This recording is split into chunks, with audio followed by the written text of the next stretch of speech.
Some people say that I'm a bit of an actor. Some of the things that I say or do, I'm not very serious about, and I might be faking it. The truth is, I never took any acting classes. I'm not really an actor. I know, it's hard to believe, isn't it? But let me tell you a little story.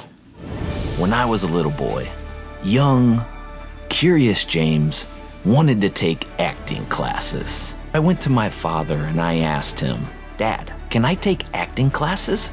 I want to be an actor." And his reply was, "No. What do you think, I'm rich? Can't afford acting classes for you. What do you think, this is California? We don't do that here." And little young me was heartbroken.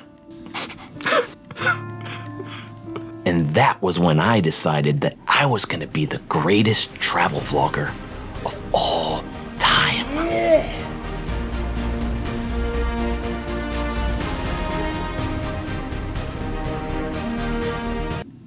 What was I talking about?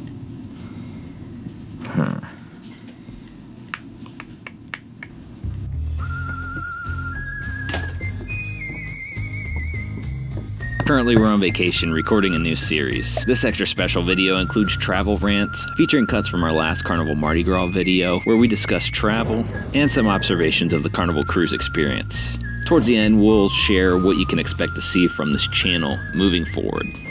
You ready? Okay, let's do it again. You won't mess with me. Which cruise or cruise line is better? Some people say cruising's not for them. They go on one ship, one cruise line, and ride it off. You can't do that because they all target different customers. So far, we've sailed on 3 different cruise lines, but we've only been on a handful of ships, so it's not fair for me to compare them because they're all different sizes, different classes, and different cruise lines. But I can say that we've been on one other Carnival cruise, and one thing so far that sticks out to me is the Fun Squad. Their Fun Squad is like their entertainment crew, and they just do more with it. Like there's always dancing or party going on somewhere at all times with the Fun Squad. They're always hyping people up, music playing, a lot of cool, fun entertainment for younger people. That's why we thought this would be a good match for us and the family. Our kids are fun, young people, and Brandy's fun also, but I'm kind of boring. But in the series, we're gonna be going over the Mardi Gras, our experiences. We're gonna be going over all of our likes and dislikes about this cruise ship. We're gonna do our best to at least show you the places that we experienced on the ship and document it as we go through the Carnival Mardi Gras and get to know Carnival a little bit better. But Carnival's not for everyone.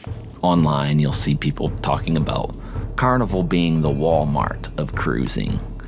And I don't know if I agree or disagree. This is only my second Carnival cruise, but from what I know so far, if you're talking about great value, yes, Carnival is very much like Walmart. Speaking of which, let's talk about costs. If you live close enough to a cruise port, you have it really good. You don't have to fly in, and flying can sometimes be a huge part of your travel budget. So sometimes we have to pick budget airlines or the one with the best deal to cut costs. This will be our first time flying Southwest also, which they do the whole boarding thing a little bit differently. I didn't know this. We're going along. You ever been on this plane? Not this one. Southwest, it was real quick boarding, real quick getting up in the air. I actually do not like the seat yourself feature that they have. I don't like it at all. So they all pick and save seats. People saved for their families, and I don't think that's right. Yeah, not a fan. I would rather the airline just pick our seats or maybe be able to pick our seat, which I know you can pay to get in the front. The free baggage, 2 free bags. That's pretty cool. Yeah, I do like that. I didn't mind Southwest. That one thing I did not like was picking your own seat. And I think they advertised that as a perk. If you've ever flown Southwest, leave a comment below. Let us know what you thought. I was not a fan of their setup. Not only do you have the added cost of flying, but it's also a good idea to arrive the day before your cruise because the cruise ship won't wait on you. They have a schedule to maintain with lots of money on the line. So it's best to get to your destination the day before, which means you now need somewhere to stay the night, like we did at the Best Western in Cocoa Beach. But sometimes when you're researching places to stay, it's tough to find an affordable one that is not a shithole. can't go by the pictures either. They always look nicer in the pictures than what they really are. Everyone knows that. If you do end up staying at this hotel or anywhere in the area, know that there is a Publix very close to you. It's a large one too. It's just a couple blocks down. I think it's like 0.3 miles. It's not much of a walk at all. It's mostly parking lot that you're walking through, really. I think the Publix parking lot was half of the distance that we walked to get to this Publix. Totally worth it. They have a nice deli section there. Everybody's super nice in that deli. Yeah, check it out. Yes. Put that in there. So yeah, that's what we did for dinner tonight. It was a lot cheaper. I give Publix a 7 out of 10. Their subs? 9 out of 10. 9 out of 10? Are they better than Subway? No, but they're still good. We had to get some stuff that we needed for the cruise anyway. We went and got some sunblock, got some soda that we're gonna be carrying on, and a bottle of wine that we're gonna be carrying on. Grab your wine.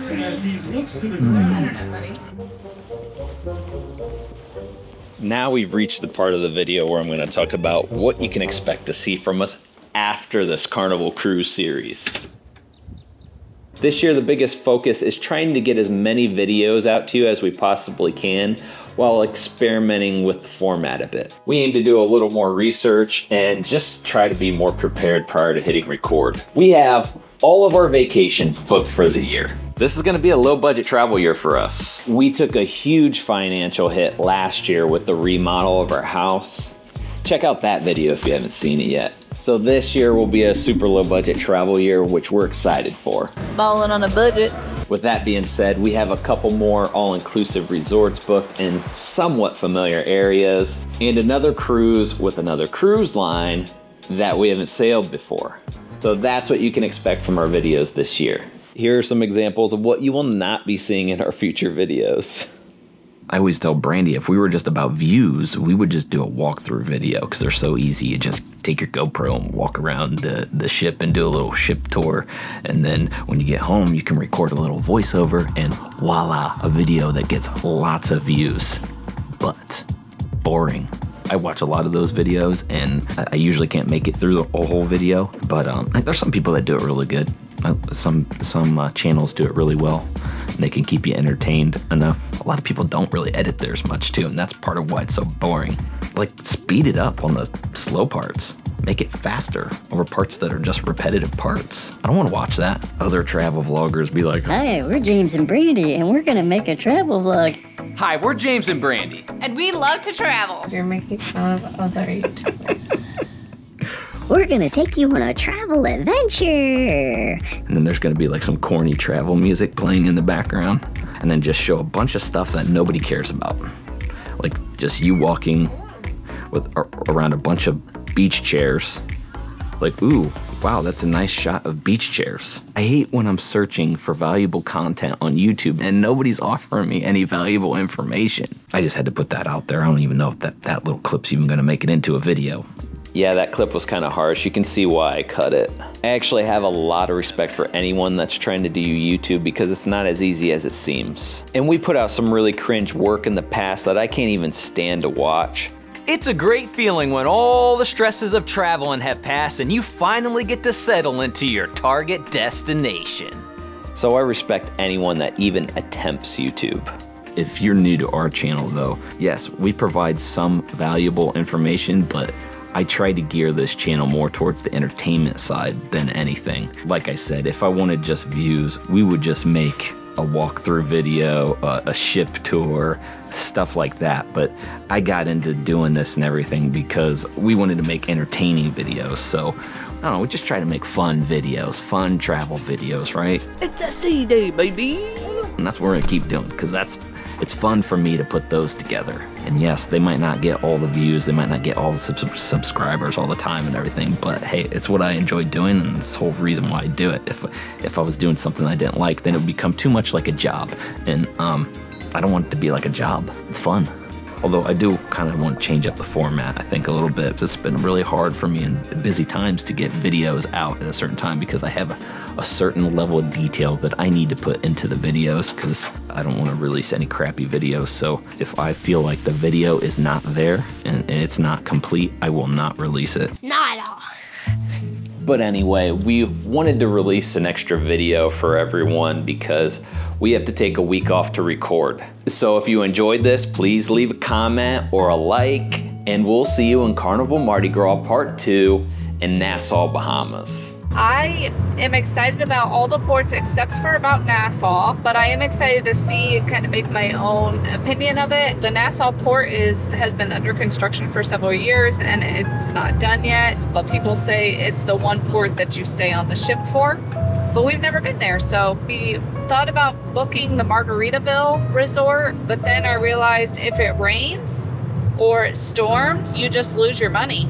And it's gonna cost us about $400 for the family to get in for the day, and I don't want to pay that and then just lose my money. So we'll kind of see and play it by ear.